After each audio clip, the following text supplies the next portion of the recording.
Okay, I think we'll kick off then. Good morning, everybody. Happy Saturday. And thank you for joining us this morning here at the Watershed to what is the first ever Working Class Writers Festival, a new festival that is aiming to celebrate and showcase working class writers from across the UK. As some of you may have already found, you can follow us on Twitter at Class Festival, so you can stay up to date with all of the activities from the panels today and yesterday and tomorrow that you might not be able to attend, and probably catch lots of photos of us mid-conversation today that are being taken. My name is Katy Shaw, and I'm Professor of Contemporary Writing and Publishing at Northumbria University in Newcastle upon Tyne. And you might think, what on earth am I doing in Bristol today? Well, I'm here chairing today's event because my research for more than a decade now has focused on representation and diversity in UK writing and publishing, with a particular focus on an absence of working class voices and experiences in contemporary literature today. Now, the reason I've dedicated the time to this is because representation matters, and I think the fact that we're all here on a Saturday morning is proof of that. Literature in particular is really important when it comes to representation, because literature frames the way we think about ourselves and the way we think about the world around us. And the best writing, as you'll see today, shows who we are. And it does that by shining a spotlight on the untold stories and experiences that illuminate the truths and bring injustices and structural inequalities to light. But research tells us that the people who get to write today and the people who get to publish that writing and set the agenda in publishing come from a relatively narrow prism of experience. The barriers to people from lower incomes and other underrepresented backgrounds getting to work in the media and publishing has been increasing since the 1980s. For many new writers, progress simply does not correspond to their talent and is defined by a lack of opportunities. There are some fairly stark statistics to back this up. The ONS tells us that 47% of writers are from the most privileged background in the UK today, and only 12.6% of those working in publishing come from working class social origins. They're quite scary statistics for anybody wanting to enter the industry, because this means in practice that many wonderful writers and would-be publishers simply never get the opportunity to shine. And today we are joined by some of the most beautifully shining leading lights of contemporary literature, and they have all achieved success in terms of publication and getting their writing out there. It's also worth saying today and extending thanks to Hachette, the publishers, and their Altogether network, who have curated and programmed today's event. Altogether, as a network, aims to enhance and promote diversity across the UK publishing industry. So along with our panel, it's a pretty good start for today's event. Now, you'll hear a little short biog from me from each of our lovely writers, and then you will actually get to talk to our writers today. And at the end of that, we're going to devote a good half hour to audience questions. So if you can get those kind of like percolating in your heads, now you're one coffee or cup of tea down today, that'd be brilliant. And we'll throw the floor open to you shortly. So we're going to start today with an introduction to Jessica, who, as I hear, is our local girl, being based in Bristol today, but originally hails from the northeast, which is always good for me. Jessica came to critical attention when she won the Portico Prize in 2020 for her debut novel, Saltwater, which she has with her here today. And all of the novels from today's events are available in the foyer for signings and purchase afterwards. Saltwater sent critical waves around the industry and was widely lauded. Jessica teaches creative writing to a wide range of students from children to adults, and also organises literary events for The Grapevine, which is a journal dedicated to publishing work and promoting events from a diversity of writers, particularly those who identify as working class. So welcome today, Jess. Tony, on the far end, is a Manchester-based writer and performance poet who has performed widely around the UK and Europe. He, in the most rock and roll biog I've ever heard, was poet in residence at Glastonbury Festival, which sounds amazing to me, and has recently signed a 3-book picture book deal with Hachette and was significantly the first signing of their new Northern picture book editor based in Manchester. So welcome, Tony. Next to Tony is Lorraine. Lorraine arrived at writing from quite a varied background, spanning fashion journalism and acting to working as a school receptionist, and then went on to study for a postgrad diploma in psychodynamic counselling. She currently delivers counselling sessions alongside writing novels. The manuscript of her debut novel, Uncoupling, which is a brilliant read, I devoured it in one sitting, was longlisted for the Bath Novel Award in 2016 before being published in February 21. And she's now a full-time writer and working on the second novel, which is out soon. Welcome, Lorraine. And Paul's first book, Rainbow Milk, here was published in 2020 and went on to win the longest list of nominations and awards, from the British Book Awards to the Polari First Book Prize to the Desmond Elliott Prize, and was named a really amazing accolade among the Observer's top 10 best debuts for 2020. Welcome, Paul. And Rainbow Milk is also an absolutely gorgeous read. So we have a whole host and a whole diversity of talent here today. And I'm going to chat to our wonderful authors for a while now about some of their journeys into becoming a writer. Because when we talk about writing and the idea of being a writer, I guess it's one of those careers that we have set out from us as kind of children about what a writer's world looks like, what a writer looks like.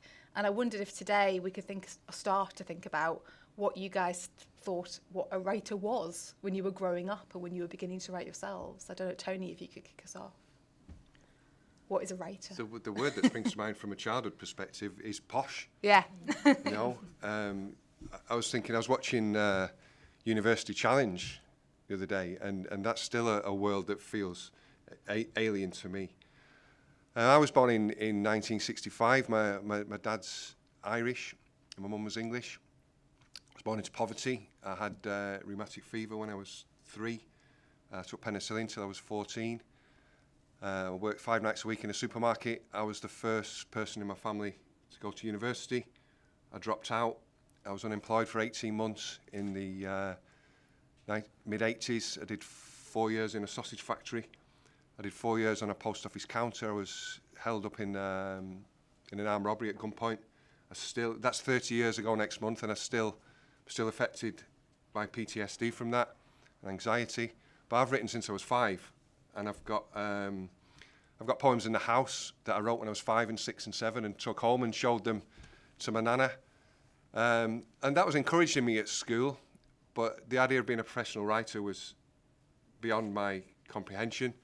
My mum and dad left school at 14 and 15. My dad didn't get a lot of education. My granddad couldn't write at all. He signed his name with a cross. There was no books in the house. And when you grow up in that environment, your parents don't know what university is. You know, they don't know where it is. I passed the exams to go to Manchester Grammar, a prestigious school. I didn't know where it was, and I had no comprehension of how to get there. So I went to university, and I had the grades to go to the LSE and do journalism, but I didn't dare follow that up. I didn't dare go to London. And I went to Salford, and I did business studies because I thought there was work in it. And in the early 80s in East Manchester, my dad and loads of my contemporaries were unemployed. Everything was closing down. I thought there's work in that, and it was the wrong course for me. So I was 39 before I shared a poem in public. And 6 months later, I was at Glastonbury Festival. And 10 years ago now, I went full-time with that as a poet, where there isn't a recognised career path or an economic model. But I managed to make a living at that. But I didn't even do English A-level. I didn't do English at university, and nobody spotted that talent in me and channeled that. So I could see roots into perhaps music, and working class people see roots into perhaps sport and things like that. But the idea of being a writer and a published author and sitting on panels like this in art house cinemas was beyond my ken. I'd have been in my 20s before I'd have had the confidence to walk into this building, and a number of years after that before I would have felt at home here. And these are the realities for working class people contemplating or even not contemplating careers in the arts. That's so fascinating, thank you. And Lorraine, what about little Lorraine thinking about becoming a writer and what a writer is? Yeah, I thought that they were all glamorous and very rich. Yeah. Oh dear. Yeah, not the case. But yeah, I grew up in a really small town, Potters Bar, which is just outside London, and it's very uninspiring. Not much goes on there. But I always had these big dreams. I would sit in my bedroom and I'd think, I want to work in fashion. So when we did work experience, I think it was about 13 or 14, everybody else went to their local Sainsbury's or the local bank, and I was like, no, I'm doing something big. I went and worked at Premier Elite Modelling Agency on New Bond Street. I was like, yeah, I'm just going to go for this. And I don't know, I've never really let the idea that it was very big hold me back. So I would be reading authors like Jilly Cooper, Jackie Collins, and, you know, these were worlds I knew nothing about, obviously. I knew nothing about horses or yachts or all of this stuff, but that's, you know, those were the writers that I loved, and that's kind of, and that inspired me somehow. Brilliant. So in terms of like thinking about what your kind of pathway into writing from there, was that kind of putting yourself out there a really important characteristic, do you think, in achieving success? Yeah, I think so. I'm always doing stuff that's really out my comfort zone. For example, I went to drama school and tried being an actor for about 7 years, and that was really hard. That was really out my comfort zone, and a lot of rejection, and just, you know, very, very difficult. And so I just keep thinking, I keep pushing myself into these situations that feel scary, and just keep working hard at them. Eventually it will pay off, which it kind of has, luckily, with the book. Absolutely, yeah. And Jessica, in terms of little Jessica, was thinking about her career as a writer. What did you think being a writer would be? Well, I've kind of always written, and I don't know if I necessarily had an idea of what a writer was, or even maybe that I could be one. It was just a thing that I did. So I grew up in Sunderland. I am also the first person in my family to go to uni. And I suppose I was quite naive about the whole thing, and I thought, yeah, I just like books. I'll move to London, I'll study English. And I found the whole experience actually really alienating, because I felt I was too scared to speak in seminars, like I didn't really connect with the books that we studied. I felt like I was wrong in some way, because I felt like, I mean, obviously no one does, but I felt like I really didn't have any academic training. I just loved reading and I loved writing, and I didn't always have the vocabulary to kind of articulate that. And it wasn't really until I left uni and I started reading a bit more widely, and I realised that like the problems that I'd faced were to do with my class background, but I think I didn't have the language for that at the time. And then, so I just like worked in bars and cafes. I did like odd jobs, tutoring work. I decided to do an MA in creative writing. My granddad died and he left behind like a few £1,000s, which I put towards the fees. And it, like, at the time you couldn't get a loan to do an MA, so it was like the life that I lived. I lived in this, it was in France, and I lived in this like attic room, and there was no shower, and I had to like shower at the swimming pool down the road, and there'd be all these old men in the shower and me trying to wash my hair, and it was mad. But it kind of, through doing the MA, it was a really different environment to my BA, and I felt suddenly like I had like confidence, I think, that I hadn't had the first time around. And then I left. I was like working in bars, kind of. I had this idea for this novel. I decided, I was living in London, like in big house shares, working loads of jobs, had no money. And I went to live in this house in Donegal that my granddad, who had died, had left empty on the northwest coast of Ireland. And my idea was that I would live there. I wouldn't have to pay rent. I'd write this book. But it's super remote and I can't drive. And it was like a real, when I look back now, it was like kind of a ridiculous thing to do. But I think for me, even though there's been a lot of like barriers, one of the positive things about growing up working class was like, I never had any money, and everything I wanted to do was like too big. Like even going to uni, really, I couldn't afford it. I couldn't. So I think often to be a writer or to write a novel, you have to take a lot of risks.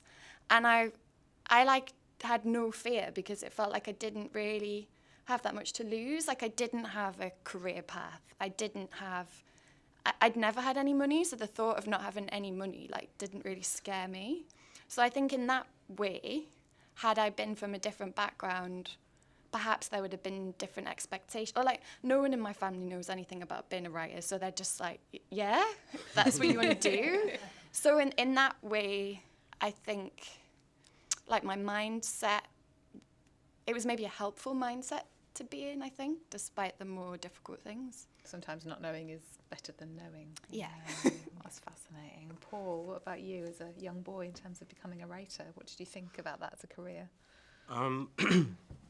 Well, I grew up as a Jehovah's Witness in the West Midlands, which is, well, in the Black Country more specifically, which is a very working class, very poor area. The borough I grew up in, Sandwell, was long and probably still is one of the most deprived in the country. So it wasn't the sort of thing I expected to do. There were no secular books in my house apart from one huge sort of 900-page Sherlock Holmes tome that my mother loved, but she didn't ever read. It was just sort of this beautiful green-covered hardback book on top of the bookcase, which was sort of given pride of place. It was just there for show. But there were no bookshops, really. There were no libraries, even, in this area. Nobody wrote, nobody really read. So it wasn't ever within my sort of sense of imagination. And indeed, if someone asked me what I wanted to do when I grew up, someone else might say astronaut. I would say writer in the same sort of tone of voice. I mean, it just felt like, I'll just say that because I don't know what else to say. But it's a pipe dream at best. But it wasn't until I was 20 years old and I'd sort of been disfellowshipped from the Organisation of Jehovah's Witnesses, and I was living in Kent, hence my changed accent, for a couple of years studying. Again, I was the first in my family to go to university. Again, dropped out. I was studying an automotive engineering degree. Don't. You can ask me that in the questions later. And dropped out of that, but I was living with a group of photography students, and these were the first sort of creatives that I'd ever met, really. And they were sort of from the southeast and Norfolk and places like that. And it actually was a film that encouraged me to start writing. I saw the film Amores Perros. Sorry if there are any Spanish language speaking people in here who will balk at my accent, but by the filmmaker Alejandro González Iñárritu, I believe. I don't know if anyone's seen it. Gal Garcia Bernal's first performance, and it starts with this bone-crunching car crash involving several cars at an intersection. And it's really, really terrible, and there's just so much carnage. And then the rest of the film for the next 2 hours concentrates in 3 acts on the 3 sort of main passengers, if you like, who were injured in this car crash. And I just thought it was a fantastic feat of storytelling, So I thought, wow, wouldn't it be great to write something like that one day? And then that was the summer of 2002, I also read James Baldwin's Tell Me How Long the Train's Been Gone, and Toni Morrison's Song of Solomon for the first time. And these were the first 2 black authors I'd ever read. James Baldwin was the first gay author I'd ever read. My high school curriculum, GCSE curriculum, I was in the top set for English and loved it. But we were reading Tess of the D'Urbervilles, which is probably a bad example because it's, that's working class. But Tess of the D'Urbervilles, The Great Gatsby, Of Mice and Men, etc., etc. These are all books by dead white male authors. And, regardless of class and everything, these, it's not me. I'm not seeing myself reflected in the literature. So one of the things I probably will mention today is like the fact that it should start at school. The curriculum and, the Runnymede Trust report from last year, 2020, showed that still fewer than 1% of children leaving their GCSE course read a female author, and fewer than 7% are reading an author of colour, of any gender. That does not tally with the proportion of children in this country who come from working class backgrounds, who come from non-white backgrounds, and women, you know. So, cut a long story short, I didn't see myself as an author until that summer. And that's when I started writing. I'd been through being a devout Jehovah's Witness all my life, and then being kicked out of my family home. Now I'm living in Kent. 2 years later, I moved to London and became a sex worker while studying acting. And I went through a sexual assault. And I really just had to check in with myself and be like, how have I got here? When you're young and things are happening to you, you don't necessarily have the composure in the moment to just sort of take a seat and be like, what's going on? And that's why so many people sort of face so many traumas and damage, because they don't have the tools, they don't have the pause to sit back and say, what's going on in my life? Like, you know, can we just actually sort of plot the trajectory of what's going on and where am I heading? You know? So that's how I started writing. I started keeping journals just to check in with myself, you know, because I couldn't afford a psychologist. And it's by sort of, I guess, accumulating those sort of autobiographical fragments, if you like, that I was able to produce a manuscript, so that when Charmaine Lovegrove became publisher at Dialogue Books, looking for authors from working class backgrounds, LGBT backgrounds, black authors, Asian authors, people from, you know, a disability perspective, say, etc. That was when I was ready. And on her first day in the job, July 10th, 2017, the first draft of this was in her inbox. That's absolutely fascinating. And it's interesting, certainly from a selfish point of view for me, as somebody who's also the first person to go to university in the family, to hear about those pause points that, looking back, hindsight's a great thing, right? That you can be like, oh, at that point, that was really important, and at that point, that pushed me in that direction. But in terms of thinking about a pause point growing up for all of you as kids, was there ever a pause point where you saw a representation of working class life or experience in the literature you were being exposed to, where you thought, oh, we exist in literature, people like me, I see people like me? Any of you at all? There's a book that I really loved growing up called Once in a House on Fire by a writer called Andrea Ashworth, and it's a memoir, and it's about a working class family in Manchester, and the mother of the family is in like an abusive relationship, and I was obsessed with this book. Like, it really got me, and it was only really about 10 years later that I was like, oh, it's because it was like a working class story and I could see something of my own experience reflected in it. I mean, when I was a teenager, I read like Jack Kerouac, and that's what I thought that I was going to be like, or that was me. Thankfully not. Tony? There was a TV drama. There was a TV drama in the late 70s that I went and found the book of that's had a profound effect on me, and it was a thing called Sense of Freedom. A guy called Jimmy McGovern, and he was the hardest man in Scotland by reputation, a hardened criminal in razor gangs and hitting people with hammers when he was 14, 15. Really deprived background.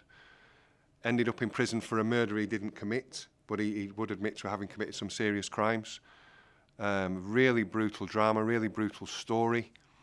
I'll spare you some of the details, but rewinding to the time of the story, in the 70s, he was put into a progressive art lab within the prison, and there was a woman tutor, and she handed him a pair of scissors to do some artwork, and it just blew his mind that anybody, never mind a woman in a prison scenario, would hand him scissors. And he went on to find his thing, and art was his thing. And he, found salvation, found himself through art, and was released, became a professional sculptor, married his tutor.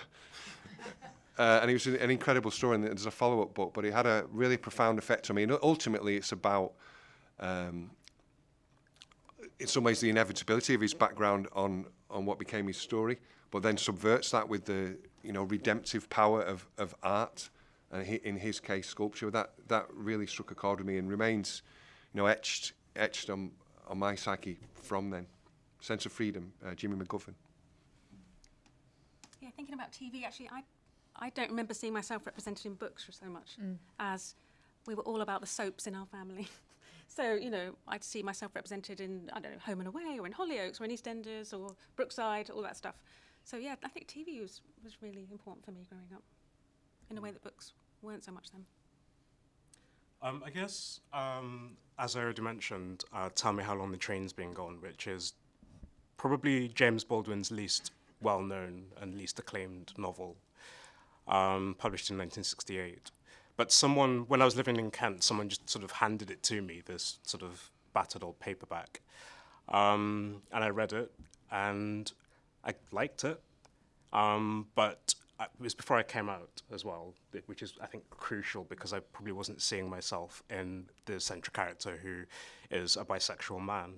I came out the year after, maybe, so perhaps subconsciously there was a kind of an effect there. But Rainbow Milk came out last spring, and last summer I reread Tell Me How Long the Train's Been Gone for the first time since then, and I just couldn't believe how much. It was almost like a plagiarism. I just I just couldn't believe how much of the novel, and I didn't remember anything about the book particularly. And there's one scene in which I think I remembered it back then as just two young black men being in bed together and having a bit of a fumble. But reading it last year, I realized they were brothers. And I was like, oh, how did I not see that the first time? So it just goes to show the formative influence that certain books can have. But that was the first real pause moment where I did see. Leo, the main character in Tell Me How Long the Train's Been Gone, is an actor. I studied acting. He works in a restaurant and sort of takes note of some of the snatches of conversation that sort of come at him on a typical shift. I did exactly the same thing in Rainbow Milk. So it's kind of incredible, really, to think that was the sort of the catalyst, and it wasn't something I was conscious of at the time. Yeah, it's really interesting, isn't it? The things that kind of shape you and nudge you in that direction. And one thing that unites all of your stories is kind of success against the odds and despite of something. And it really is interesting to me about what those somethings were. So I'm thinking about the barriers that you faced and probably continue to face in many areas. What are the barriers to getting published today in terms of physical things like geography, but also, I guess, more intangible things like expectations and cultures as well? If anyone wants to come in on that. I think before we get to that question, there's a question further upstream than that. And how working class writers get published is one question, but go further back and how working class people become writers is the harder thing to answer and the harder thing to solve around, harsh social realities. We can talk, we talk about mental health, but nobody wants to talk about the grit but really we're talking about well-being. Nobody wants to talk about mental illness and trauma and those things. And there's a danger we can talk about working class issues in some sort of compartmentalised way or from a middle class perspective. But when you switch the narrative to from a working class narrative, then it's hard economic realities, intergenerational trauma, mental ill health are the barriers. I work 5 nights a week in a supermarket. I worked 12-hour shifts in a bakery in the school holidays to have any money to take back to university. And I wasn't reading in that time. I wasn't writing. I wasn't learning the guitar. I wasn't going to all those things. So there's a conversation upstream, a harder conversation and not nice conversation about the economic realities of working class people becoming writers before you have a conversation about working class writers becoming published. Absolutely. It's having the space and time to write as well. And even when you get the space and time, where your head's at, because when you're physically exhausted from balancing all those things. 0 hours contracts. There's a Great British Class survey done by Manchester University and the BBC a few years ago that said, do the concepts of upper class, middle class, working class fit the debate anymore? Is it not more complicated than that? How can, two people who are clerks in a housing benefit office, are they middle class? How are they the same class as David Cameron? And they came up with 7 classes. And at the traditional working class, but at the lower end, they talked about the precariat and they had measures of not just economic capital, but cultural capital and social capital. And when you've got, never mind economic precarity, but no social capital and no cultural capital and personal and intergenerational trauma and huge barriers to even come into the city centre. And then I used to walk past places, I wouldn't go in them. I would have walked past this place. You know, just all those barriers to even go anywhere near the publishing world. Never mind get published once you're there. There's barriers to your writing and your confidence and your mental health.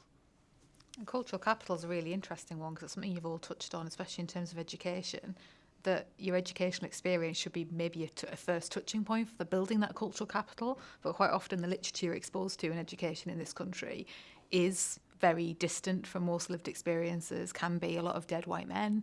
And the GCSE curriculum in recent years has certainly gone even more that way.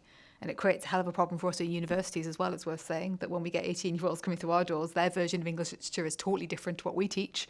So in terms of expectation management, it's really hard because it doesn't reflect the world they know, really. And in terms of cultural capital, did you guys feel like you had, where did you accrue your cultural capital then, coming through that system?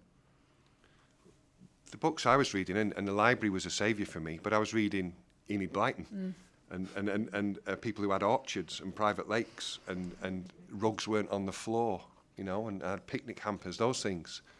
So that was alien to me. And for a lot of working class people, my cultural capital was music.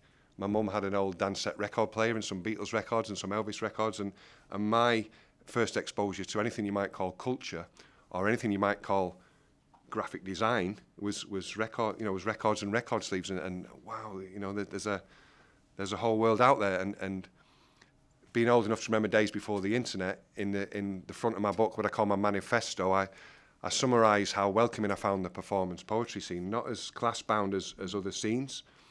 And I tried to signpost people. You know, bands used to use their album sleeve to signpost you to the cool stuff. I read The Enemy from being 14, and it was way above me intellectually, and they were talking about Kafka and Dostoevsky and the surrealists and the situationists, and I had to go and find out about those things. So I tried to signpost some people in the manifesto to my book to poets who are coming from where I'm coming from. Maybe this is for you. Try and pass some cultural capital on, some signposting, you know. I mean, similarly, I think when I was growing up, music was kind of like my gateway to stuff. Like, you'd read an interview and a band would talk about a book, and then you'd look up the book.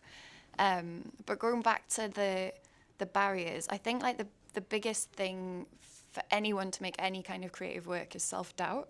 And I think writing, especially, like, you're just on your own with it for such a long time. And I think if you are working like jobs that make you feel like crap, or like if you're in like precarious and unsafe like living situations, and I think there's this idea, this kind of like bourgeois idea of like the romantic impoverished writer, like living in a little garret. And I think when I was younger, I really held on to that, because it was like, oh, here's like a poetic version of like my reality. But now it makes me feel like furious, that stereotype, because I feel like it's so destructive, and it's so, I think maybe historically, if we think about like Hemingway or whatever, like they weren't really living in poverty. It was almost like an aesthetic choice to live like that. And I think like it's just really difficult to believe in yourself when you feel really small, because like you work in a bar and like everyone treats you like crap and you're really tired all the time. So it's like, how do you then sit down every day and like make work? And I honestly only feel like I have cultural capital now that I have published a book. I think it's like people sort of, it's like, oh wait, you published a novel, and people treat you a bit differently. And before, I think I maybe didn't even feel that qualified, like to talk about the books that I was into and stuff. And then that's loaded as well, because it's like, oh, do I just have cultural capital to people now that I've got this tangible marker of like my thoughts? Or yeah, it's a difficult one. So that sense of validation in publication, that now you've kind of had the stamp of approval and of quality, that you have the validation to speak and have opinion. Yeah, and I completely don't agree with that, but it is, I think, how I have felt, maybe. Okay.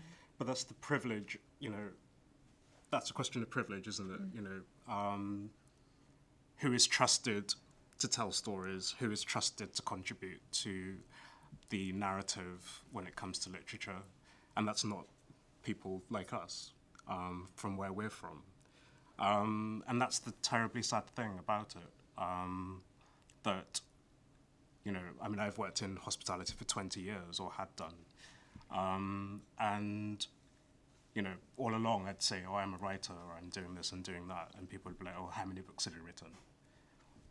And, obviously, I'm here trying to sort of get to that, rather than, that's, I wouldn't be working here if I'd written 20 novels, So, there's a sense of, I did feel quite bullied at times, and sort of put off from the idea that I could ever do that. And of course, as has been sort of covered already, when you're working these jobs, certainly hospitality is a big example of this. The hours are really difficult. So, you're working sort of maybe double shifts, like 10 in the morning till midnight, and then everyone wants to have a drink afterwards. So you get home at like 3. You could be more disciplined, but you want to have a drink. So you get home at 3 and you wake up the next morning having planned to do some work, but you're not in the right frame of mind. You're not in the sort of in the right place to do so. So you lose any momentum that you've built. It's all shifts. It's all very difficult. It's not very well paid. You can't take time off because you can't afford it. So privilege is a big thing, and sort of finding yourself in a place to be in, to have the privilege to sort of sit down at a desk and sort of treat it like your full-time job is very rare. I was extremely lucky to meet one of my favorite authors and become his partner. And, I moved into his house, and that was the first time I'd ever had a desk of my own to sit and write. And that completely changed my life because it became my full-time job, effectively. And that is a 1 in a million story. That's not something that you can rely on to happen. So I don't know whether I'd have written Rainbow Milk if that wasn't the case. Yeah. Okay. And when you've battled through these challenges and actually have your manuscript together, which is enough of an achievement, you said earlier in terms of the publishers aren't interested, they don't want to hear our experiences and voices. Do you think that is the major barrier in publishing today, that publishers aren't interested in working class stories and experiences, or just that those experiences are finding it very difficult to even get in front of a publisher in the first place? How did you all navigate that process of getting that manuscript under the nose of somebody who could create the novel or the book? Yeah, for me, the biggest barrier for me was money. And that kind of fed into how I got my publishing deal, because I kept reading about all these amazing creative writing courses you could do. I was obsessed with the Curtis Brown Creative course. I was obsessed with the Faber Academy course. And I just kept looking at them thinking, can I afford this £2,000, £3,000? And I'd do like an Excel spreadsheet. I'd be like, if I don't have any coffees, any magazines, I don't go to the gym, I'd cancel this, cancel that. No, still can't afford it. So, I'd sort of see other people getting deals through those courses and feel like that was the only way. So I kind of had to shift my perspective a bit, and I started entering the odd competition, so they're a little bit cheaper to enter. I saved up and went to a couple of festivals. That really helped. Like having one-on-ones with editors and agents at festivals and making that contact with them, and then following it up with an email when your book was ready. That was really what got me my agent. But, that does take money and a bit of saving up, and it took several years, but yeah. When I look back at my journey and what's enabled it, from being really ill when I was 3 in slum housing, then it was social housing. I grew up in a council house. It was the NHS. It was grants to go to sixth form and university, which aren't there for young people now. It was the ability to sign on in the holidays and perhaps pursue some of your creative stuff. From you talk to Jarvis Cocker, talk to Jeeves and Mary Shelley. These people were on the dole for 6 or 7 years because they're allowed to be perfecting their art. So then I when I was in the armed robbery at the post office, I became a housing officer in the inner city and did 18 years career working for local authorities in housing and regeneration. I've been with my wife since we were 19. We bought a house a long time ago, so the mortgage isn't that much. And these are the bedrocks that are the counters to the sort of precarity that we're talking about. At the age of 39, I went along to my first open mic night and found my tribe and found something that I was good at and that was respected. And I come from the spoken word tradition, which isn't a middle class tradition. So I'm not really a part of the academic poetry world, the middle class poetry world, which for me is an art form that I would die in a ditch to fight to preserve. But it's a twig off a branch off a 1,000-year-old tree of spoken word culture that exists in all cultures. So lots of the rhythms I use are hundreds of years old.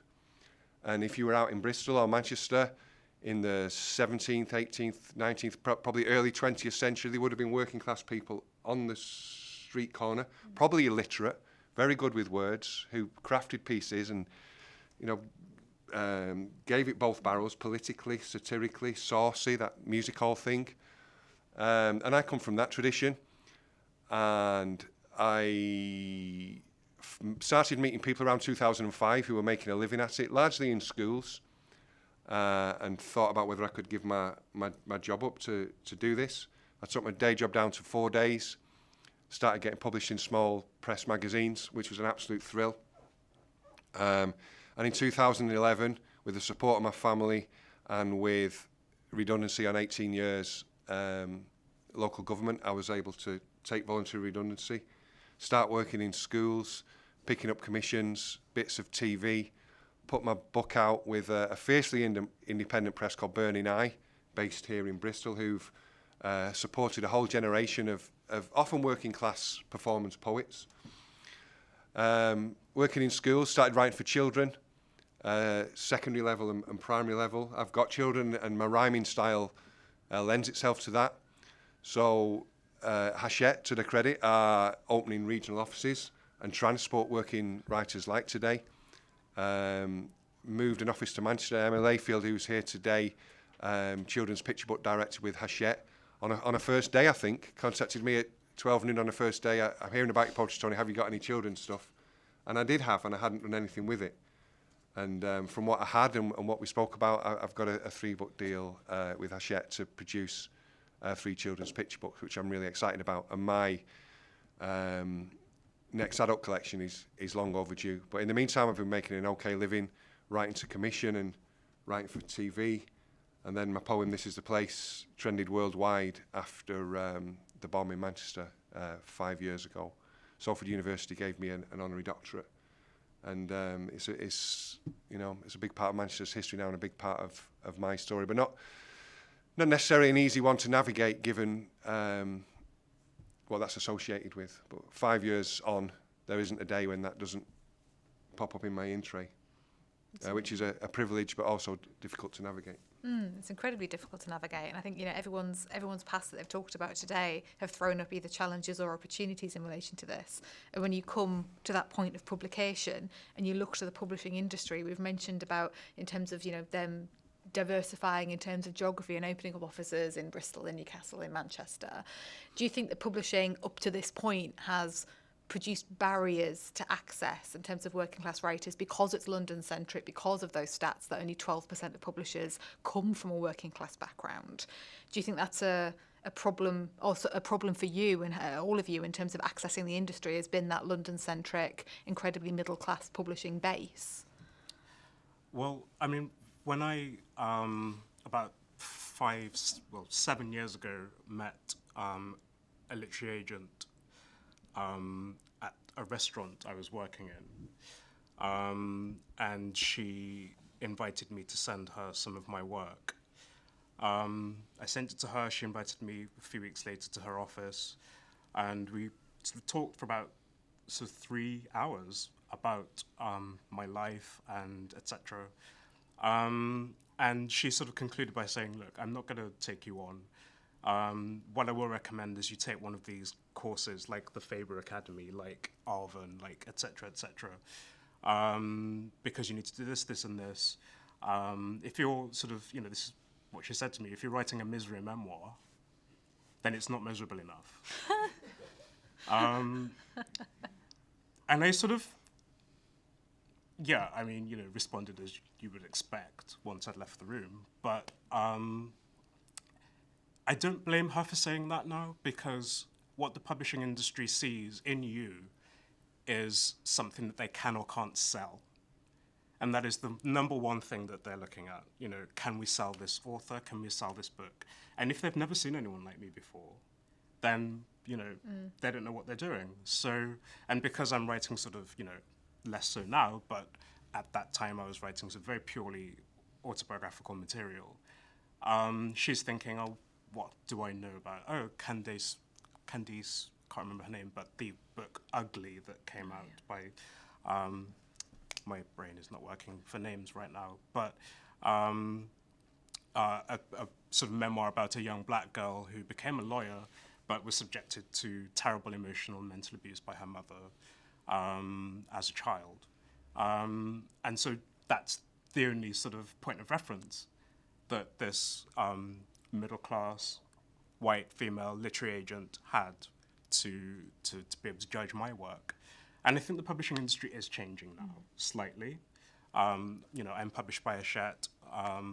Very proud to see what they're doing in terms of all of these different initiatives, one of which I'm published by, Dialogue Books as an imprint. But there's still quite a sort of way to go, certainly in terms of we're not seeing stories by white working class men. Yeah. I think, there's a big sort of problem with publishing white working class men at the moment. I think that is the central thing. I was speaking to an author called Gabriel Krause, who wrote the novel Who They Was, which was put on the Booker long list last year. He is a white working class male author from North London, was involved in gangs and criminality, but was also studying a degree in English literature, and his novel is about that kind of dichotomy, that kind of sort of dual experience. And he was speaking at Cheltenham and said, this is the first event I've been invited to. Despite the fact that my book was on the Booker long list, nobody wants to touch me. And he's just the most compelling person. He's so eloquent, so articulate, so brilliant. He's written a brilliant novel, and yet nobody wants to know. Nobody wants to have him in their space because, I don't know, it must be because of the sort of general opprobrium towards white working class male authors that there is in the publishing industry at the moment. So that needs to change. I mean, I'm judging the Working Class Writers Prize for the Writers and Artists Yearbook this year. And the winner I picked, and it's not because he's a white working class male author, it's because I loved his work, but I was just really glad to see that there was a white working class male author there, because we're just not seeing those stories coming through in publishing. So, like I said, it is changing, but there's a long way to go. And as I was saying earlier, I do really think it begins in schools. The curriculum needs to change. It needs to be much more diverse. It needs to be the sort of curriculum where that just reflects the student bodies in schools. And I'm not sure what the answer to that's going to be, but certainly we can do better than what we currently have. And Lorraine, you mentioned like diversity schemes and also access schemes and Faber Academy. Have any of you had experience of going on these kind of access schemes or applying for them in terms of publishing? Yeah, I did Penguin Random House's Right Now scheme, which was amazing. So that was to find writers from backgrounds currently underrepresented in the industry, and you could apply. I think there were like 1,800 applicants or something, and they kind of whittled it down, and they did a really good, I think they called it a Discovery Day or something in London, where you went and you had talks and you met other authors, and then I managed to get chosen as one of the 11 mentees. So I worked with an editor for a year, which was amazing, and kind of made me feel like a proper author and like it was possible. They treated us like they treated their other authors, and it was great. Was that fairly transformational in terms of getting the manuscript there and getting it printed and getting yourself out there? And just, all those things really help when you're writing your covering letter to try and get an agent, just to say, look, I've been longlisted for this competition, or I've done this, been a mentee on this scheme. It just all really helps, and just making contacts. And do you think there should be more of these programs and courses? Because, and also, I guess, who is paying for them and who is benefiting for them? Because we're currently doing a Writing Chance, hence the title of the panel today, with Joseph Rowntree Foundation. But to fund it, we've got 11 writers on that at the moment. We've had to go to effectively a philanthropic donor in Michael Sheen to pay for the course for them and pay for it. But ultimately, you could argue publishers are going to benefit from that because we're developing the talent that will then produce the books and the writings that will generate them profits and get their brand out there. So do you think publishers should have a greater investment in diversity schemes, access schemes today? And what might that look like as well? Yeah, I definitely think that they should. And also not so London-centric. Yeah. You know, growing up as a kid, outside Birmingham, I just basically completely discounted the idea of moving into central Birmingham to do anything, you know. You had to move to London. You know, this is sort of 20 years ago. But you had to move to London to do anything. That's kind of how it felt. And it's great that, you know, companies like Channel 4 and the BBC are sort of moving into other cities like Leeds, Manchester, Bristol. And that should be a trend that sort of goes forward and becomes greater. I also think that the schemes that do sort of crop up need to sort of be patient with the young writers. We're not all going to be the finished article. You know, people need support and help, even just to start. You know. I hear a lot of, you know, I speak to a lot of people who sort of teach, and they're all like, oh yeah, I've got like one sort of decent person on my course, like the rest are going to fail. And I'm like, well, you know, writing isn't how can I say this? It's a vocation, and it's something that you do for life. It's something that you improve and sort of increase your knowledge and your technique and sort of observational qualities for your life. You know, it's not something that you do for a 3-year course. You know, or however long it is. These are working class people who perhaps haven't had the opportunities to sit and read books, certainly of the type that they could be reading that reflects them. So perhaps they haven't discovered their voice yet, and we need to be patient with them and not treat them as they're middle class, as if they're middle class and should have a certain sort of level. Also, the one thing I would say is I haven't done one of these sort of access courses, but I've done a creative writing course at a small college in London. And this, again, was about 5 years ago. And the teacher who had taught English at Oxford, as soon as I'd read out my piece, was just like, have you ever considered rap?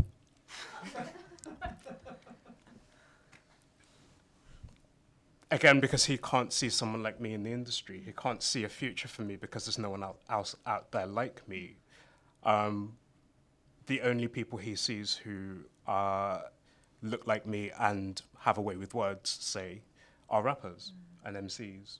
So again, that's a very reductive way of treating people.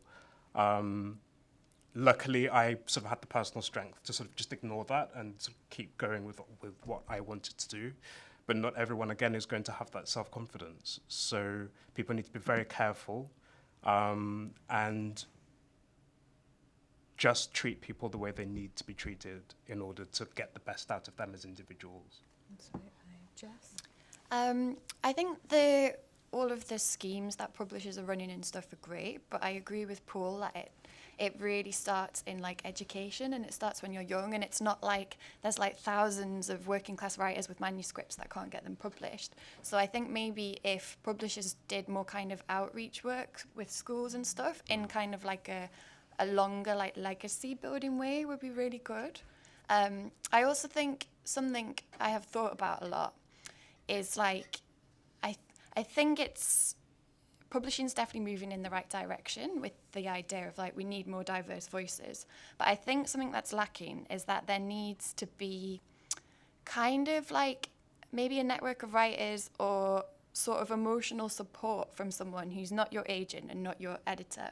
Because I think like there needs to be recognition that it's harder for someone from a more diverse background to like sit on a panel or to have a conversation about money. Like I knew I'd never had any money ever. Like I thought any figure was an enormous amount of money.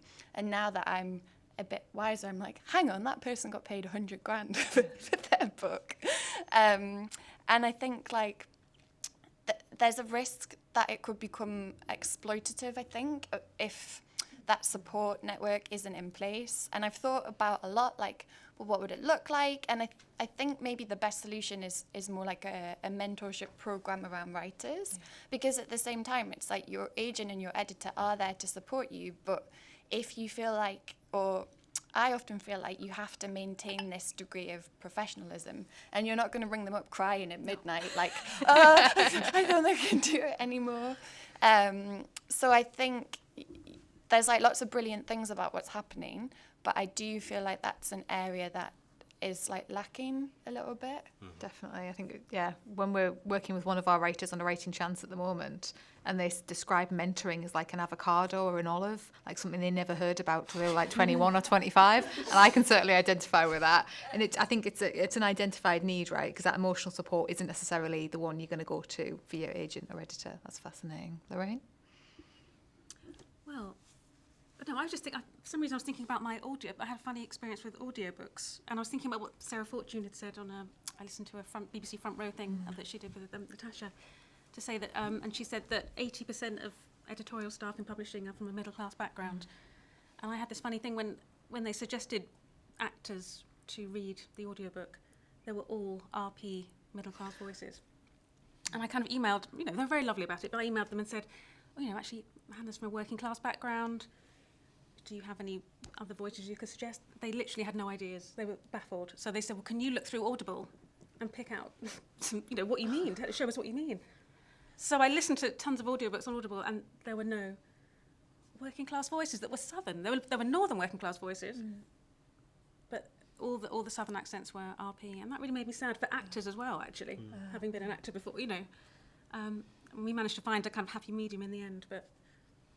It's so fascinating, isn't it? Because actually quite a lot of the access debate certainly can get kind of pivoted around, the North and the levelling up agenda, whereas actually through Common People and a Writing Chance, all the research shows that it's as hard for somebody to get from Hastings to London as it is from Newcastle to London if you literally don't have the resource and the barriers are there. Tony? I'll pick up on a couple of points if I may. The fellowship, the sisterhood, the camaraderie thing, the mentoring thing. I'm going to give a shout out to Kit Duval and the Common People anthology.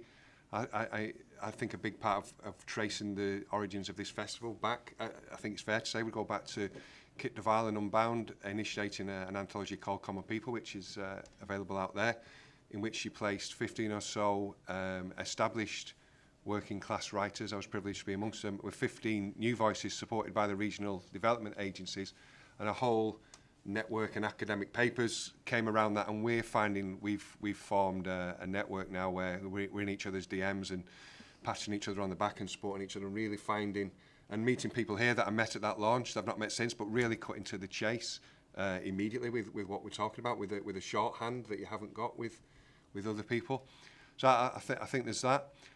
I think there's a point picking up on what Paul was talking about earlier. Nobody's saying that working class people shouldn't aspire to high culture and high cultural spaces, whether that's being in an orchestra or ballet dancing or high literature. That's absolutely important. But I don't think the debate is just about finding and supporting working class people into those spaces. I think it's about supporting working class people. It's not about sanding our corners off so we don't offend or ruffle feathers in middle class spaces. I like the story about the guy that wasn't allowed into that space. I think it's allowing us to be who we are in every sense, including culturally, and not just trying to bring us in those spaces and making us what we're not being, allowing us to be who we are in our own voices, our own accents, our own dialects, our own cultural references. And, the parallel would be music. You don't take punk and folk and hip-hop and grime and try and make them work on Radio 3 It might take people with money and influence to support those things, but also, you know, as working class people, you know, I'm an old punk, and it would be about doing it yourself and forming your own small presses and forming your own scenes and doing book launches in your own way and holding them in your own spaces and not just aspiring to be in those places. But if publishing and cultural industries are serious about supporting working class artists, I think it's about facilitating that in a non-interfering way, helping that. But also, there's an elephant in the room about if a publisher is thinking, can I sell this? The unspoken thing is this so working class that only working class people would buy it and they've not got no money? So I think some of it is about developing working class audiences as well as trying to support working class people, A, in their own right, and B, into middle class spaces, if that makes sense. Absolutely, yeah. I think the authenticity and capacity issues are still there, aren't they? And whether you use something like Common People as a launch pad to then facilitate those networks is important, but you do need these landmark projects. In as much as we had DCMS up in Newcastle the other day, and as soon as we said Common People, they were like, oh yeah, we know what that's about, we know what that is now, and we're interested. And it's almost like you need that brand and that capacity of coming together to use it as a launch pad. And yeah, the writers are WhatsApping left, right and centre, aren't they? It's great. So it's your time now. It's your time to ask our lovely panellists of authors any questions. So if you'd like to raise your hands, it's a very friendly room. There are no silly questions. It's important to remember that. And we have a roaming mic. We're gonna keep her active, middle of the back row. And if you've got a question coming up, if you could pop your hand just so we can get the mic to you in advance. Thank you. Hi. Thanks, that was really interesting. I suppose two things I think. One is, like, surely we just want to get rid of class anyway, because it's a fundamental problem in this country. But the one thing that feels to me is like the means of production are not held still in the hands of the working class in the publishing industry. So, like, it feels like, you know, you're accepted in, and not to say, obviously that's a challenge to get in there, but surely fundamentally it's about who owns that means of production and the way that that publishing industry is functioning and operating, building on what I think Tony was saying, is like, it's if you don't shift that, then it's still within that certain cultural milieu of, like, you know, oh yes, you can come in now because we like or you know like many working class people, you know, it's like the misery fiction sort of genre, and you know, rather than like being, you know, working class people can write in any genre, stories about anything. It doesn't have to be necessarily related to background, because that will probably come through in it anyway. So I'm wondering what your thoughts are on that. So publishing and the means of production, I guess in terms of thinking about unbound crowdsourcing books like we did for Common People is another potential model of taking back the production process, potentially. I think it relates to my point of a moment ago, that if you want to be published by a big publishing house, then, you know, that's fine, and that's an established career path. But as working class people just starting out, there are other ways to get your writing out there, and there are other ways to have your writing validated that aren't published by a big press, which, if you trace back and back and back, is a big corporate. And you know, my friend Richard Dreadlock Alien, he calls himself a performance poet, put work forward to be Birmingham Poet Laureate a few years ago, and he handed a CD in. And they said, no, we need a publication. We've got no facility to play that. And he's from the oral tradition, as I am. And he went round the corner to Argos and bought a £29.99 CD player and put it on the desk in front of him with his CD and said, now you have. There are other ways to be good with words other than publication. A lot of what I write is for video and TV. And so publication isn't the be-all and end-all. Publication by a big house isn't the be-all and end-all. And going back to my point and that DIY ethic, if what you want to put out, if there are gatekeepers and spaces that don't want it or don't get it, then whilst in some ways it's hard still economically, in other ways it's never been easier digitally to find a network, find your tribe, put things out there yourself. There might not be economic success in it, but we're talking about art here, and there might be artistic success and artistic integrity in making your own spaces, your own small press, putting it out on video, your own live literature night. You these days we can go around gatekeepers as well as tugging our forelocks to them and not allowing them to not allow us in. What about the digital? Have any of you managed to kind of harness that freedom of the Zoom room, especially in the last 18 months, to maybe get to events that you wouldn't have been able to get to geographically, or go on that course or go to that seminar? Has that been more enabling? Yeah, definitely. My novel came out in April 2020, so at the beginning of the pandemic. And I mean, the year had started amazingly, January being on the Observer Top 2020 Best Debuts list. I'd sort of been booked for the Edinburgh Festival, Cheltenham, Bath, all kinds. My book launch was going to be at my local Daunt in Hampstead, and everything was going perfectly. Then the lockdown happened, and one by one everything sort of collapsed. My book launch got cancelled, etc., etc. But my publisher were very proactive, and this is a word that I kept thinking about when you were speaking just now, because I think that the publishing industry still is generally very sort of conservative and very reactive. It's like, we're here, this is how we are, this is how it is, you need to come to us. But the publishing industry needs to be proactive. You know, this is a different world now. And so my publisher, Charmaine Lovegrove, and my publicist, they just thrashed out a meeting. We're just like, okay, we're going to set up a weekly sort of book club, Dialogue Books book club, every Thursday for the next 8 weeks. And week 5 on Paul Mendez's publication day, that's when we'll have an event with him on Instagram Live for Rainbow Milk. So the party that I planned at my local Dawn, they were like, yeah, you can have a maximum of 70 people there. Don't want to sort of, make myself sound too popular, but like, I was just like, oh, only 70, okay, great. But actually what happened on Instagram Live, it meant that over 200 people attended. Everyone had their own like little glass of champagne or whatever they were drinking. And we had a really, really amazing chat, and more people could be involved than what would have happened otherwise. Everything went online from then on, and I did all of the literary festivals that I was supposed to do, and more events even popped up. Stuff that I could sort of be in conversation with someone in South Africa and someone in LA, and the chair was in Paris. That's kind of the new possibilities that we were able to affect over that time. So proactivity is everything, and responding to the current climate is everything. And I totally agree with you when you talk about the possibilities that young authors, and I think this is more for poetry actually than for fiction, because fiction is still, you still have to sit down by yourself and write a 100,000 word novel.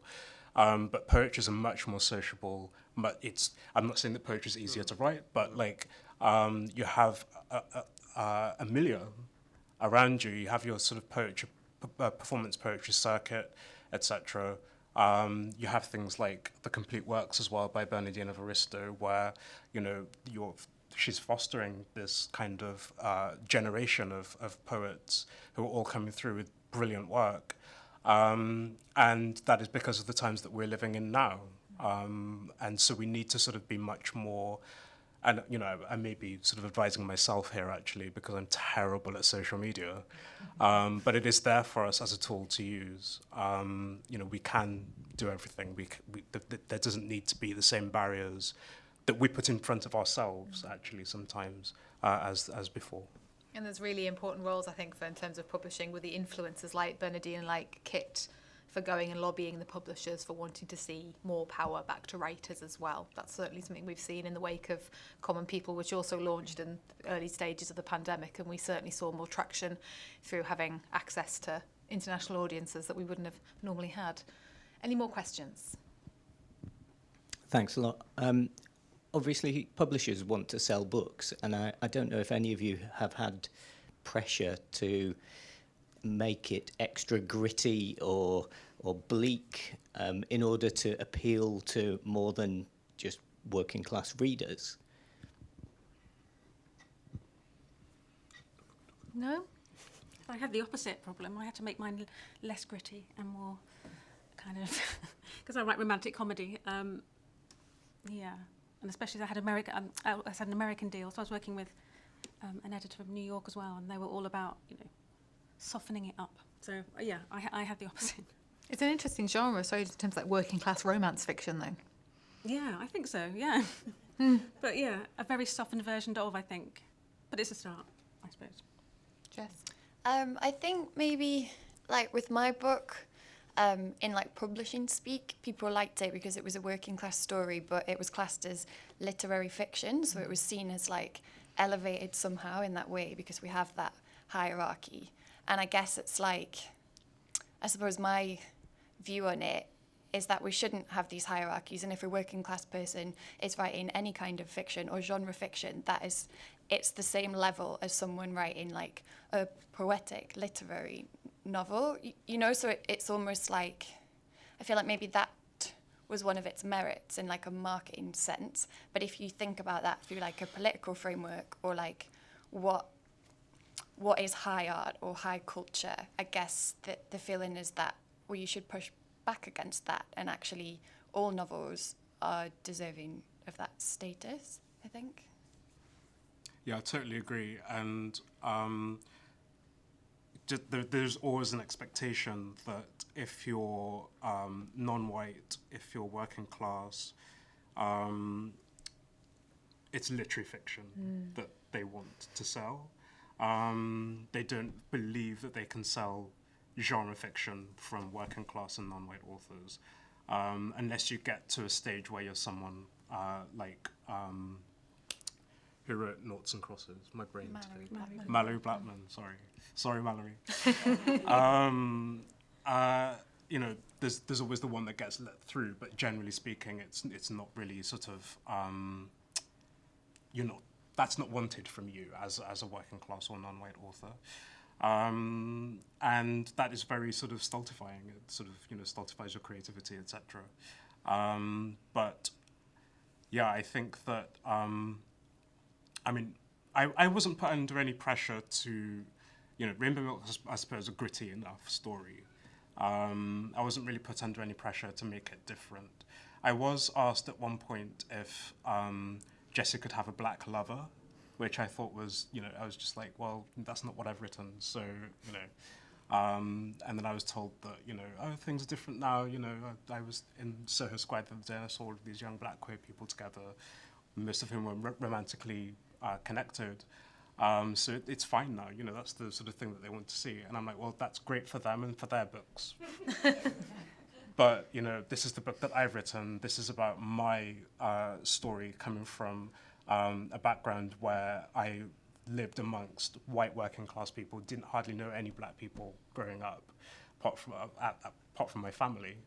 And it's the examination, therefore, of what it means to be a young black person growing up in what is essentially a white supremacist world. That is the story that I've written. That's the examination that I am interested in.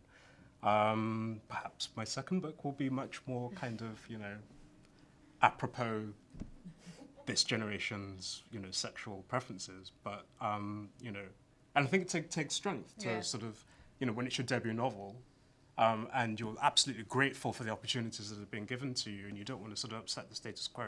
I think one of the big things for me was always being afraid that the publisher would sort of retract their offer because they weren't satisfied with what I'd done. And that is something that I don't know whether that's just me or whether that's a thing with working class people coming into a much more middle class sort of world that is publishing, but just not feeling that like you belong.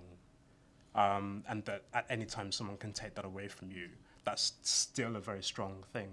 So I was at the Royal Opera House a couple of weeks ago. I'd been to an event given by the Writers Mosaic, which is a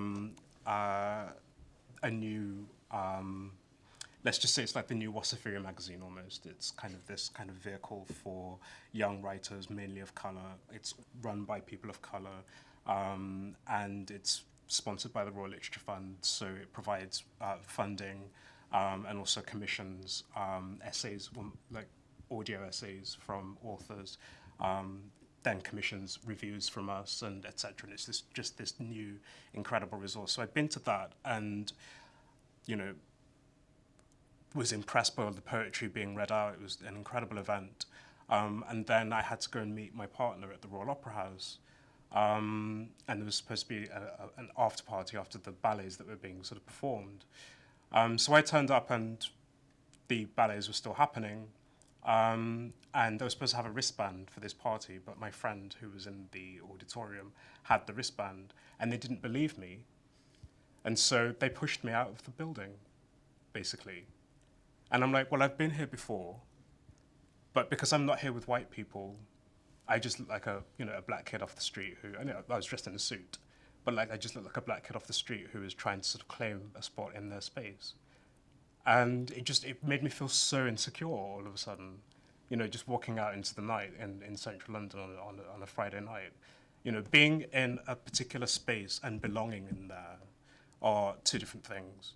And I want to see a world where I can be free to go wherever I want to and be trusted.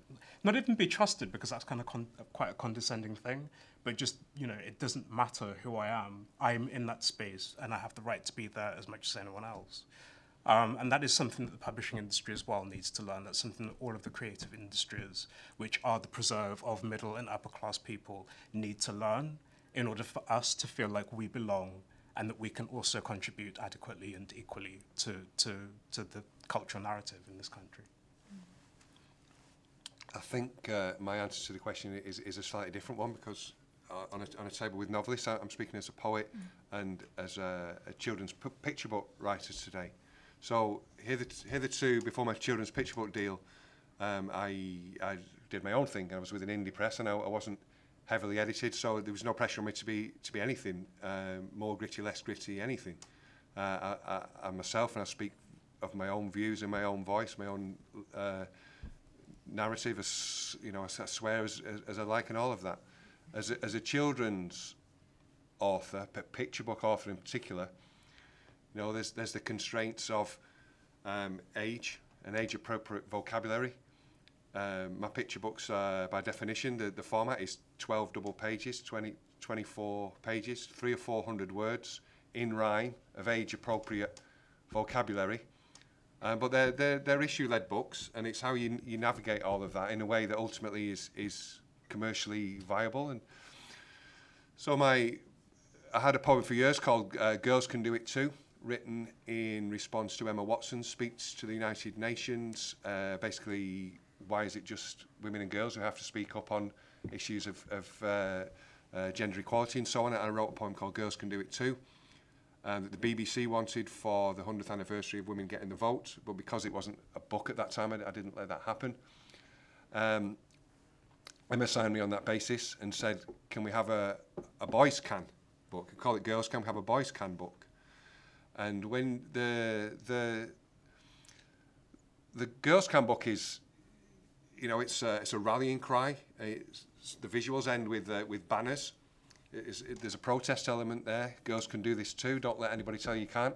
So when you ask to write the mirror of that, a boys can book, boys can do it too, the question becomes, what does the world tell boys that they can't do, and what have boys got to protest about, and what is the it, and why is it too?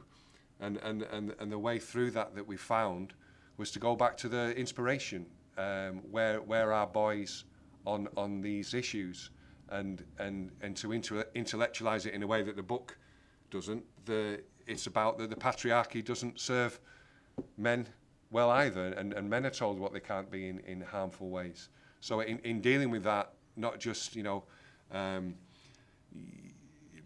just gender roles that boys are bound towards, there are other roles that boys could go for. Halfway through, I had the realization that, going back to source, this isn't about boys versus girls. This is boys and girls for a fairer world. My friend, the author, poet, and inspiration to me when I started out, Jackie Hagan, forgive me stretching the language barrier now. Jackie Hagan said the fight for women's equality isn't between men and women, it's between people and dickheads, was Jackie's phrase. So the book for boys isn't this is boys versus girls, this is boys joining with girls for a fairer world in every sense. But the third book is where these issues come into play, is called Kids Like Us.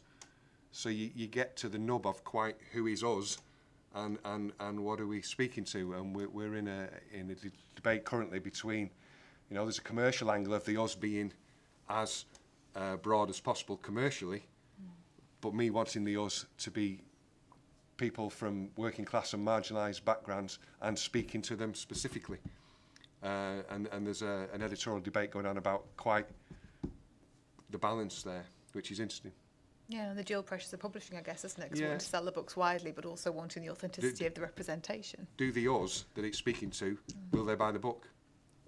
Both culturally and economically, We will see, yeah. And we've got time for one more question. Just over in the middle, if that's okay. Thank you.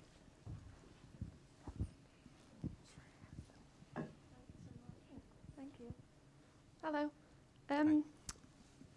I just wanted to ask if you had any advice for aspiring working class authors on how to navigate whilst the publishing industry is in this sort of forward motion, navigating the spaces that make you feel alienated or uncomfortable after you've published work, if that makes sense. So, yeah, post-publication, how have you, like events like this, we were kind of talking about this in the green room, right? Like, how do you navigate this after your book's out there? I think I had for a while this weird thing where I would go to like a literary.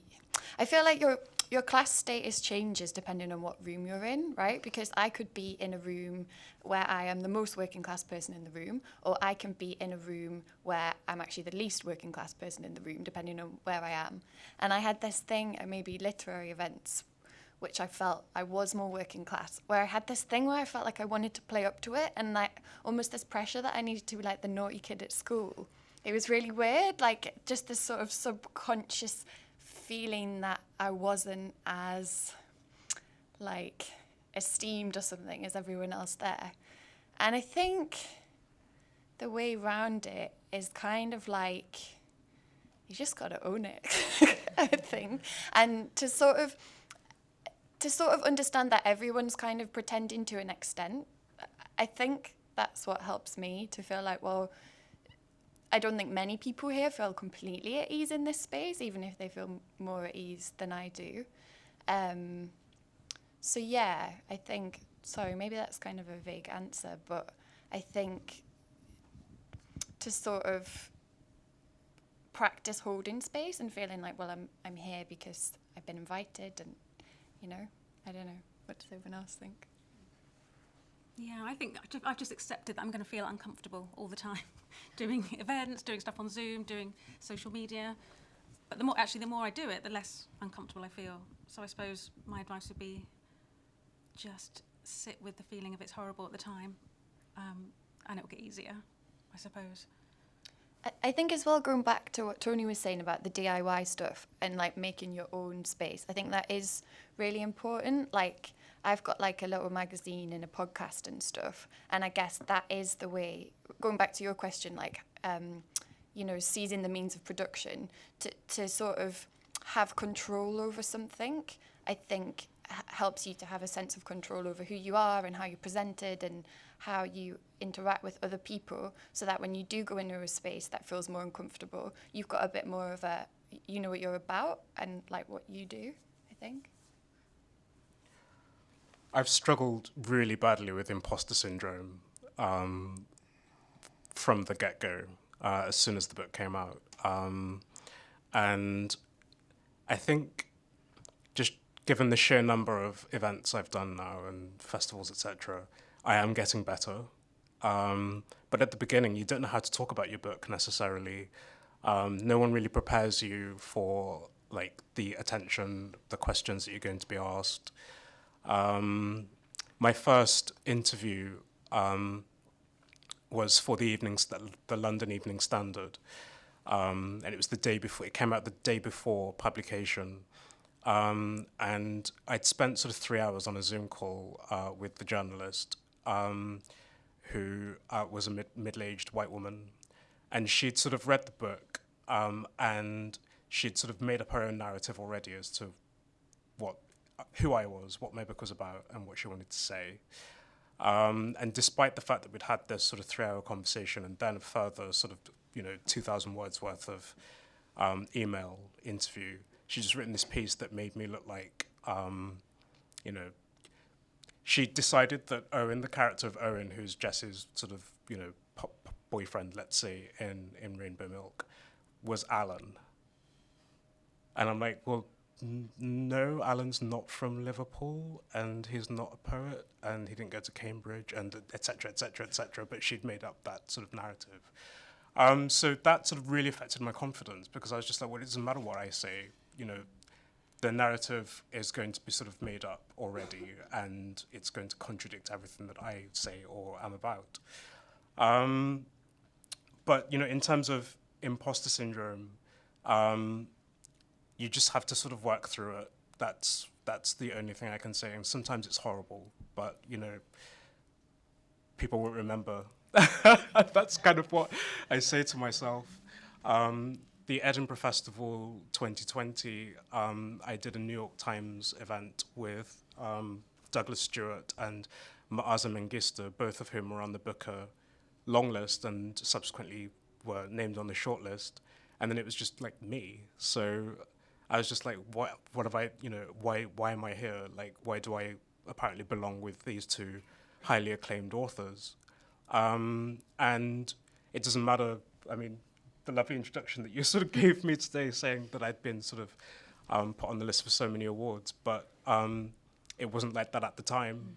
I hadn't sort of been put forward for anything. And I'm like, well, what am I doing here with these two Booker shortlisted authors, And I really flopped during that event because that was all that was on my mind. But again, as I say, that's just an experience that sometimes you have to go through, and you come out of it stronger at the end. I think I did assume that we'd get some sort of media training or something, but there's literally nothing, is there? Just like thrown in, expected to know how to talk about your book, how And to this do is- interviews. sorry. Yeah. No, but I totally agree, and this is again where the publishing industry needs to sort of meet us halfway. We're not, just because we've sort of given them a book that they can sell, doesn't mean that we're the finished article in other ways, and that we will behave like we are privileged people who feel like we deserve to be there in those kinds of situations. They need to sort of be very much more tuned in to our needs as working class people who've not come from backgrounds where, perhaps we've, completed a university degree or et cetera, been through one of these sort of creative, The other thing is I've been sort of put in, it's unfair to say pigeonhole because I'm sort of very happy to be alongside American authors like Brandon Taylor, Brian Washington, Robert Jones Jr. I get sort of put into a bracket with people like that, and they are so on another level because, they've done the Iowa Writers Workshop, or they've done this, that, and the other, where they do get that kind of training.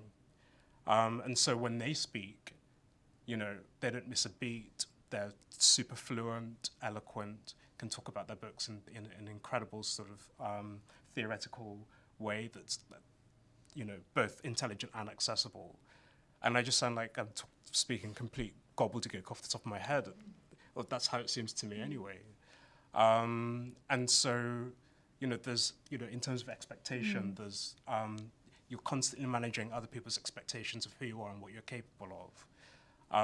And that's a really difficult thing to manage when, and presumably, if you're publishing a debut novel and it becomes successful, you'll suddenly be given all this work and sort of offered all of this stuff. And it's like, you say yes to everything because you're afraid that it will be taken away. But then you end up taking on far too much work, and it just becomes a real issue. And I sort of last August or something, it just sort of had to stop and had to cancel everything because I just couldn't cope. I couldn't handle the expectations that people were putting on me. And sometimes you have to do that too. But I think put yourself first and always make sure that you are well mentally. Make sure you've got the right people around you to support you. Because this is a wonderful thing. Like, if you're publishing a novel, it's a wonderful thing, or any kind of literature, it's a wonderful thing, but it can be horrible if you're not in the right place mentally. It's a lot of hard work, and something we talk about for a very long time. I'm very aware, though, that we are overrunning because we've had so many wonderful questions, and I know people have got panels to get onto today. So could you just join me in thanking our wonderful authors for today's event, please?